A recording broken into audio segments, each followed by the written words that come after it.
আমার খুব দুঃখ লাগে মহান মুক্তিযুদ্ধের যে স্বপ্ন ছিল, জনগণের যে আকাঙ্ক্ষা ছিল, সাম্য, মানবিক মর্যাদা এবং সুবিচারের একটি রাষ্ট্র গঠন করা, সেটি কিন্তু স্বাধীনতার 54 বছরেও আমরা কিন্তু পাইনি। এর দায়টা আসলে কার?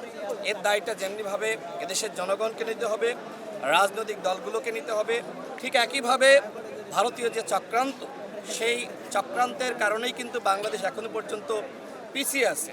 দেখেন, ঠিক বাংলাদেশের স্বাধীনতা অর্জনের আগে বাংলাদেশকে কিভাবে মেধাশূন্য করা যায় সেই চক্রান্ত যেমনিভাবে ছিল, এবং এই চক্রান্তের জন্য আমরা শুধুমাত্র পাকিস্তানকে দায়ী করি, কিন্তু পরবর্তীতে আমরা যতটুকু জানতে পেরেছি সেটি হলো এর জন্য পাশাপাশি ভারতও দায়ী।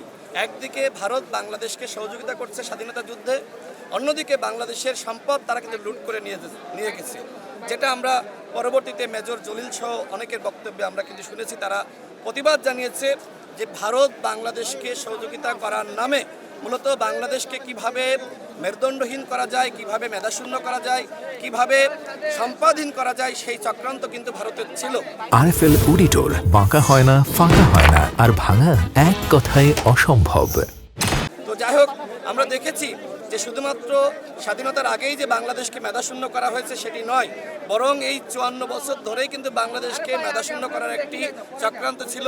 সর্বশেষ দেখলাম যে আমাদের একজন মেধাবী বিপ্লবী সন্তান, যিনি ভারতীয় আধিপত্যবাদ এবং আওয়ামী ন্যারেটিভের বিরুদ্ধে যিনি লড়াই করছিলেন, আমাদের ভাই উসমান হাদি, তাকেও কিন্তু গুলি করে হত্যার উদ্দেশ্যে গুলি করেছে আওয়ামী দুর্বৃত্তরা। এবং উসমান হাদিকে আমরা মনে করি যে শেখ হাসিনার সরাসরি নির্দেশনায় গুলি চালানো হয়েছে। তিনি যেহেতু আওয়ামী ন্যারেটিভ এবং ভারতীয় বয়ান ভেঙে দেওয়ার জন্য বাংলাদেশে কাজ করছিলেন, মেধাবীদেরকে সংগঠিত করছিলেন। সুতরাং এই যে মেধাশূন্য করার যে মিশন, সেই মিশন কিন্তু এখনো পর্যন্ত থেমে যায়নি। আমি বাংলাদেশের জনগণকে বলবো, আপনারা একতাবদ্ধ হন।